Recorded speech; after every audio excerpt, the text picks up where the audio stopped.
This is the Global Podcast Network, where executives and professionals connect, share, and inspire. Stay tuned for the conversations that drive success. Welcome back, everybody. If you're in business, you own a business, you work for a company, no matter what it is, you need to get visibility. And many of us say, well, yeah, I'm doing some social media. I'm working it, as much as I can. And then someone will say, well, hey, okay, are you on LinkedIn?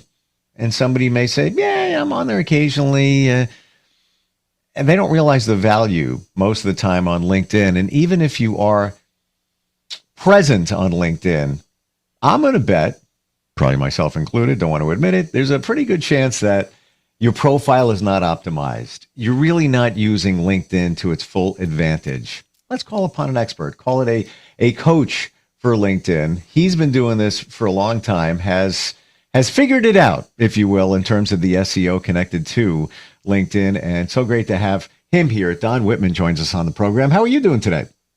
Great, thank you. I'm looking forward to learning. And for me personally, I'll dip my toe into LinkedIn, do some posts, be intentional about the content, comment, and then I kind of lose steam, and then I either forget about it, and then I know in the back of my mind, you need to really harness the power of LinkedIn. Let's go to the basics, Don. Why should we be on LinkedIn? Well, LinkedIn is one of the largest connection social media sites for business users and job seekers. And if you want to meet other people on there, they search, or you can join groups actually on LinkedIn for whatever business type you want to be in or whatever industry and things like that. So not only can you be an individual on LinkedIn, you can also be part of groups on LinkedIn. And I belong to like 50 some odd groups on LinkedIn. Wow. Particularly my industry, I have 28,000 first level connections. I talk to quite a few people, and I help a lot of people with LinkedIn. I used to do webinars and seminars and one-on-one coaching. I spent a lot of time doing free webinars for more junior people, and I make my money by coaching senior executives. On LinkedIn. About LinkedIn. That I meant to say. Well, how do you use it? I do usually 1 or 2 classes a year for C-level executives on how to use LinkedIn. Gotcha. And how to be found on it. So LinkedIn is basically the Google for business people, right? Because Google can be massive. There's so much advertising on it now that it's hard to get results unless you really spend the time to dig in. LinkedIn's a little simpler, but you still have to understand what you're saying on there and what you're putting on there. I mean, it's a typical problem is most senior executives put keywords in LinkedIn that they want to be found by, but they're at the wrong level. I mean, I worked with a advanced marketing person, and she said, I get lots of calls, but it's for junior people. And I said, well, that means there's those keywords you're using are being found. We need to find out what are the keywords for someone at your level, and then they'll find you again. And it's kind of simple. I mean, I did work with a CEO, and basically we had him on page 1 for all his keywords. Every time you do a search on it, you get it. Then he goes and puts all his recommendations in there, and poof, he's on page 45. Wow. So he calls me going, I'm not there anymore, yada, yada, yada. And he said, okay, what'd you do? And basically I just put put my dozen recommendations in. It says, how long are they? And there were multiple pages. Wow. So what happens a lot of time is if you make your profile too long and try to do everything, your keywords get lost and they find you they can't find you any longer. So, and LinkedIn is a very simple system. Even though it is an SEO-based system, it's very simple. You have to use simple English. If you write as a lawyer or a PhD student and stuff like that, you're basically out so far back, no one will ever find you in search because LinkedIn doesn't understand natural language. So if you sort of type in a conversation with someone, they have no idea what the keywords are. It's a simple example. I did some work for some lawyers, and they basically said real estate and scholastic law. I don't even know what that is. Well, the problem is that it should be because LinkedIn doesn't understand law at the end for the real estate law. Sure. LinkedIn thinks you're a realtor and a lawyer. So it's putting you in for the wrong things. So all of a sudden, because you're starting to use prepositions and conjunctions, you've now confused LinkedIn and they don't know where to put you. LinkedIn tries to understand what your job is. So they put you in the right place. So if you aren't extremely clear and write simply, it can make poor decisions. I guess is the best way to say it. And it amazes people going, you mean you write in really good English and everything else, and it doesn't understand, the AI doesn't understand, they don't understand this. I said, yep. So he says, to give people an example, there's really like two types of personal LinkedIn profiles. Now, there's one that's point-based and one that's called a subject matter expert. And a subject matter expert has very little text in it. All it really uses the headers. And you put your stuff in there, and because of that, you rank very high. Right? You basically can rank number one for forever if you do that. But there's no detail that a recruiter wants to see, right? So basically, it's a piece of contact information. It really isn't good for finding a job and stuff like that. But it's a two-piece thing. Is something really short ranks really, really high. Something really long ranks really, really low. And you have to, and the system says if you put too much in, all of a sudden you fall off a cliff, and your ranking just goes completely out the door. Would you say, well, obviously step one is to make sure your profile is optimized. And I think in the future, we could do a whole podcast on just your profile and the words that you use and how you present. But even when you're just putting up a post, let's say, Don, you come up with some content. It's relevant, interesting to your field, and it's well worded, got a visual with it. Are you, when you're writing that post, or should you be thinking keywords, even in just a post? Okay. The post rules are different than your profile. It uses very, very different. Yep. Okay. First thing, a post, if you don't really play with it, the most people are going to get your post is 10% of your connections. And that brings me, I was going to mention that sometimes you'll do a post, it's minimal. It's like, this is great content. Look, nobody's engaging. What's going on? Well, it's curated. Okay. So the idea is, what are the things you need to get people to read it, right? Because the more interaction, the curation will then send it to other people. It's multiple levels of curation. Sure. So the first thing is get a killer headline.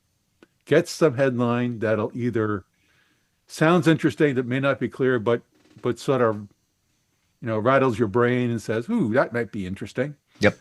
You know, or a good video shot, an interesting picture Yep. along with it. So a great title, interesting picture, and the first two lines needs to grab them. Doesn't even have to be appropriate for the topic, but it has to grab them to read more. Right? If you do that, you're going to cause interaction with LinkedIn. Okay? So what happens is after you get your first 10% of your connections, get see your post, it'll try and make a decision. Should we send this to more people? Since a certain percentage of your posts, people spend time on it, reading it, and analyzing what it is. And the more you do that, the more iterations of the posts. So you had the first one for 10%. They evaluate who's looked at it in 10% and says, okay, if there's a lot of interactions, they may give you 20% on the next one. Or if there was a few interactions, they may give you 10% instead. If everybody or more than half react to it, they may send it out to even more than 20%. And then they may say, well, this is pretty interesting. Maybe let's send it to people who are not your connections, but like this topic. Mm-hmm. So then you get a much broader viewing of your post. So posting, it's great having good material, right? That always helps. But if you don't get the title interesting and grabbing, a picture, because people are very visual, it just, they are. A good grabbing first line or a second line, you need that to get out there. So it's almost like you need to have a class on what makes people read or move forward. And actually, it's even more complicated than that, because people read in certain ways. Okay, if you have say a post on a page, right? If you break that down with 5 vertical columns, when people are scanning it, because most people scan, most people don't read. They scan it until they get interested, and then they start reading. The very left is where people pay attention in their scan. So the more interesting stuff, you should move to the left, on the left columns. If you put it on the right, they're going to ignore it. It's like when like if you want to put stats about something, you never put stats in the right-hand column, right hand of the 5 vertical columns. You put it in the left, because that's where people's eyes will go to First, right? So those are the things you need to understand if you really want to get a broad view on posts. And there's a whole algorithm. I don't think people want to read it. It's a 140-page PowerPoint that goes through the algorithm for how to get people to read your posts and what it goes through and how. I'm not doing that. I'm hiring you. No one has time for that. I don't want to understand it. I just want people to interact and be boosted. When we talk about the interaction within a post, does the like carry sufficient weight over the comment? Obviously, you want comments. That's really, somebody took the time to respond to something. But is there strength in a like on a post? A little bit. A little bit. There's like 5 different things you can do to a post, and a like is the lowest. Yep. And you can like with a comment. You can comment. You can forward it. You can do. And then you can do just a text response. So the text response or sending it to someone with a text response, which gives you the most chance of having the curation expand the receivership of your post. So again, it's another point system. For sure. And I got to imagine the share carries a fair amount of weight as well.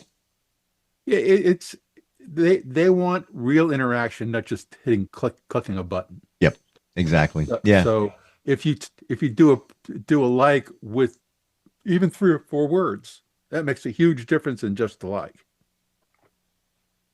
So that's why they want to grab them. So okay, so in terms of algorithms, and I believe this within social, so let's go Facebook. Just use that as an example. When you post something and you get a lot of traction, a lot of response, like let's call it, 40% of your fan base, you're doing really well with that. I found and heard the algorithms take note of that. Wow, we got something here. People like this person and their content. So the next post, even if it's about a cheesesteak that you had last night, it's going to go further than you normally would if you didn't have that post previously that did a lot, that really got a lot of attention. That's what I've seen in experiments and things I've done and what I've heard. Does LinkedIn work the same way? Are they keeping track and thinking that, all right, this person's got, people are liking their stuff. So the next time they post something, we're going to open up the faucet a little bit and let it go a little bit further. Well, the tests have shown that the post goes to between 1 and 10%. Mm-hmm. So the better your stuff is, the higher percentage it is. If you really rank well and it's really well received, they may give you a 20% instead of a 10%. Yep. All right. And then if you get a 20% and people still like it, again, they keep opening it up. So you are tagged with how much people, the curators know how well your posts are accepted. That's my point. So the Big Brother is watching. They're aware. You're on their radar. So maybe you get, it's like going to the grand opening of a new restaurant. And they put you to, a little further up on the line there, as opposed to waiting all the way in the back. If you show value, and if you've got good posts and you previously got some good traction, a picture of a cheesesteak may do better than one might think if you didn't have that behind you. Right. It's like the major D at most semi-fancy restaurants looks at how you're dressed. Mm-hmm. Yep. Who you're with, whether they're dressed well. Sure. How you speak to them, whether you sound well educated, they think they're going to get a good tip and all the upscale. Sure. So I mean, it's sort of the same thing. Everyone does a curation, right? If you're really dressed well and fancy, they may put you in a corner by the front window so they can have people see you. Right. So it's all, businesses aren't foolish. They want business. Well, they want good content because the good content will enable people to see the ads, and that's how they further monetize LinkedIn and every other social platform. Well, LinkedIn is more careful what you say than like Facebook is. Sure. So you go and say something a little too radical, and LinkedIn really will just drop you off into the bucket. Facebook says as long as people are looking at it and enjoying it and reading it, and then they forward it and share it and stuff, they don't care so much. They're starting to, but they really don't. And I mean, TikTok is the same way. Is that you get something that gets people, funny or interesting. Whether it's not really good politics or, things that you would not really consider to be something they should be forwarding, it's handled differently. But it's like X now. It says is that we're not going to really deeply narrate what you're allowed to send to people, rather than curation, right? They curse words, saying nasty things about people, that kind of stuff. So, X is a little different. Facebook is starting to be careful with certain words. And the companies used to do that in email. there was a program when I was the head of security at a large corporation where we literally went through emails and ranked them by nastiness or saying bad words and things like that. I mean, that technology has existed for a long time. It's just how you want to tune it. Right. Right. Did you ever think years ago you would be the LinkedIn expert? Did you ever think that? Or did you just find interest in this along the way and you just found your passion for this? Well, I'm I'm electrical engineering by training. Mm. Okay. So I ended up being out of work and says, well, I need a job. Yep. So I said, everybody's saying how good LinkedIn is. It's, okay, let's go dig in and figure out how it works. So I started doing that, and I joined a job search group and stuff like that. And basically, I understood exactly how to do it, and I helped. No, my group get jobs. Like half the people got jobs within a couple of weeks of me spending a few hours training them to play with LinkedIn. We are out of time. I'm going to put the pause button on that and put the microscope on that. That is one of the values of LinkedIn. Yes, you can find a job. I don't think people realize the value of LinkedIn. They think it more a business social network, but it has become, in my estimation, the last few years, a source for jobs like Career Builder and all those other portals. If somebody wants to work with you, Don, whether it's a C-level executive or just anybody in business that wants to up their game and make better connections on LinkedIn, what's the best way to connect with you? They can connect with me via my email, which is don@donaldjwittman.com. There's no H and two T's. The Austrian spelling of Wittman. Gotcha. Or they can go to my website at whitmantechnology.com, and you can set on there to get an appointment to have a chat. Got it. So much to talk about here. Even help us out with the profiles. I know, I think mine's okay, but I haven't changed it in years. And you know what? LinkedIn has changed, so I'm probably behind the curve. But lots to talk about next time we get together. And you are truly an expert at this. You really have the passion. We're just scraping the surface today. There's so much more to get into. Thank you for being here. My pleasure. Thanks for you guys chatting with me. This is the Global Podcast Network, where executives and professionals connect, share, and inspire. Stay tuned for the conversations that drive success.